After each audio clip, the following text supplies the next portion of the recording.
The only point of running Instagram ads or any ads is to get a return on those ads. Because even if you're running top of the funnel ads to garner views, likes, and followers, the point is to ultimately turn that engagement into what? Customers, right? Nod your head if you agree. Okay, glad we're all on the same page. So then how do you create profitable Instagram ads? I'm going to tell you right now. I'm Brandy with Life Marketing, the digital marketing agency that has generated more than $272 million in revenue for our clients with Facebook and Instagram ads. So today I'm going to share the 4 main things we do for our clients to create profitable Instagram ads that you can do too. Number 1, do not run Instagram ads from Instagram and choose the right campaign objective. This trips up a lot of business owners, so make sure you pay attention here. First of all, if you're using Instagram to run Instagram ads, you're already making a mistake. You want to use Facebook Ads Manager because it has way more targeting capabilities and functions than the Instagram app does. The ads will still be displayed on Instagram, but you're setting them up and managing them through Facebook Ads Manager. Once you're in Ads Manager, you want to make sure you pick the right campaign objective. These are what the campaign objectives look like. You have awareness, which says is good for reach, brand awareness, and video views. Traffic, which is good for link clicks, landing page views, Messenger and WhatsApp and calls. Engagement, which is good for Messenger, WhatsApp, and Instagram Direct, video views, post engagement, and conversions. Leads, which are good for instant forms, Messenger, conversions, and calls. App promotion, which is good for app installs and app events. And lastly, we have sales, which are good for conversions, catalog sales, Messenger, and WhatsApp. So if you don't know much about how Instagram ads work, or if you just take this at face value, you might see this and select the post engagement option because it is the easiest campaign option to run, and therefore most business owners do pick that one. You might see that and think, okay, yeah, let's boost this post I made about our summer sale. Facebook said it's good for conversions, so let's go with that. But you're not going to get sales doing that. And you wouldn't know that unless you looked closer or, like I said, just understand the way that Instagram ads work. To show you what I mean, you need to take your mouse and highlight it over these little information icons next to the words that explains what the campaign is good for. At a glance, you would think both the engagement campaign and the sales campaign could get you conversions because they both say they're good for conversions, right? But when you highlight the icon for conversions under the engagement campaign, it says get people to view content, contact your business, add to a wish list, or take another action on your website or app. When you highlight the icon for conversions under the sales campaign, it says get people to add an item to their cart, make a purchase, start a subscription, or take another action on your website or app.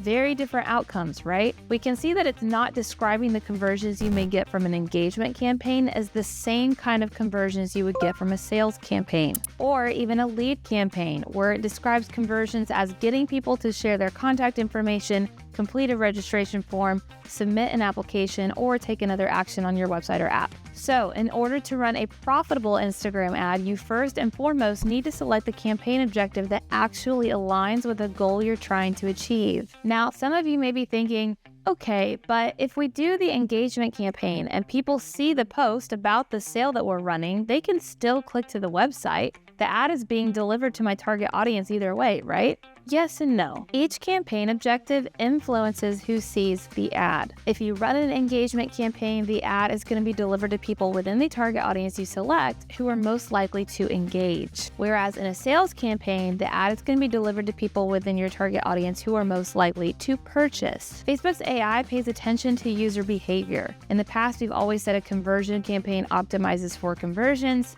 Well, this is what we mean. An engagement campaign is going to optimize for engagement. If you get 0 sales from an engagement campaign and a lot of likes and comments, Facebook is going to consider that a win because it's an engagement campaign. It doesn't think you're looking for sales, so it's not trying to obtain sales. It's showing your ad to people who are most likely to tap like or comment. So make sure the objective you choose is actually in line with a goal you have for your ads, which I'm betting is either leads or sales. Number 2, segment your audience. You've probably heard the phrase, if you're marketing to everyone, then you're marketing to no one. Basically saying that you need to hone in on a target audience if you want to market your product successfully. What's less commonly understood is that you need to have multiple groups or segments within that target audience. If you're showing the same ads to people who have maybe seen one of your Instagram reels as you are the people who have subscribed to your email newsletters, visited your website, added a cart, etc., then you're probably not addressing each segment's unique objections, questions, pain points, or goals with your ads. And if you're not doing that, you're not creating profitable Instagram ads. To understand how to segment your audience the right way, you need to understand what your marketing funnel looks like. So here's a mini crash course on that. At the top of your funnel, you've got new people who have never heard of your brand before entering the funnel, also referred to as a cold audience. This is your awareness stage. You're making the right people aware of your brand. This is called your top of funnel audience, and it usually consists of new followers, new video views, new engagers like your likes, shares, comments, etc. These people are just starting to learn about how your product or service can help them. Next, you've got the consideration phase. These are people who have engaged with you for a while. They understand how you can help them. Maybe they've engaged with you on a deeper level, like they've signed up for your emails or texts. Maybe they're paying for your Instagram subscriber-only content. Maybe they've joined your broadcast channel, and so on. They just need the right push, deal, or CTA to get them to buy. This is what we call a warm audience. Then you have the conversion stage, which holds your bottom of the funnel audience. These are people who have bought from you. They're also called a hot audience, and you want them to either buy from you again or continue their services with you. People at the top of your funnel should not be receiving the same ads as the people at the bottom of your funnel, and vice versa. I actually have a whole separate video that tells you exactly which ads to run for each stage, and it's about Facebook, but it applies to Instagram too, so I will link that below. And before we move on, I do want to give you a bonus piece of advice here. When you're planning out your audience segments, be sure to include a lookalike audience and a retargeting audience in those segments. A lookalike audience is an audience that Facebook creates from an existing audience you have, ideally your customers. Facebook goes and finds new people who look like your customers. It's the most profitable cold audience out there that you can target. And then a retargeting audience is an audience that has already heard of your brand that you are showing ads to again in order to get them to convert. 97% of people who go to your website do not come back unless they are retargeted. So do yourself a favor. Let's not lose out on 97% of our website traffic today, and instead let's retarget warm website visitors and get them to convert at a low cost with retargeting ads. Number 3, A/B split test different ads to your different audience segments.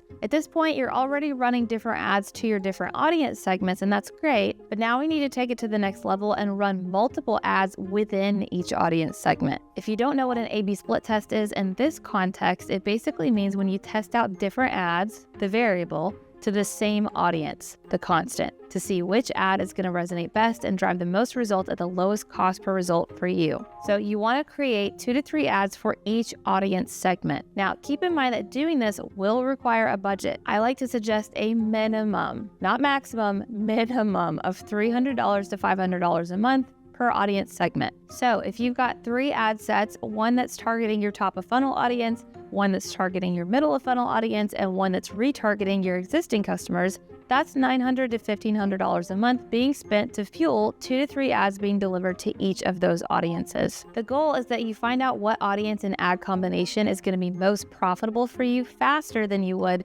testing each out one by one. And of course, once you see which ads are working best, then you turn off the less effective ads so that your budget is reallocated to the top performers. That's when you really start to scale because you're pouring your ad budget into the ads that you know are generating revenue for you at a profitable cost. And the last thing you need to do to create profitable Instagram ads, number 4, is to include Reels ads in your mix of ads. Short videos are still the #1 content type across all social media. On Instagram, that means Reels. The more informal and down-to-earth yet helpful, the better. Basically, the less it looks like an ad, the better. And you know what feels the least like an ad but has maximum impact on revenue? UGC Reels ads. UGC stands for user-generated content. Is something we help our clients obtain every day. And it's basically when you have someone your customers can relate to, film a short video ad that addresses a pain point or goal your audience has, and then they show how your product or service is the solution. Your audience feels like they're being understood, not just sold to.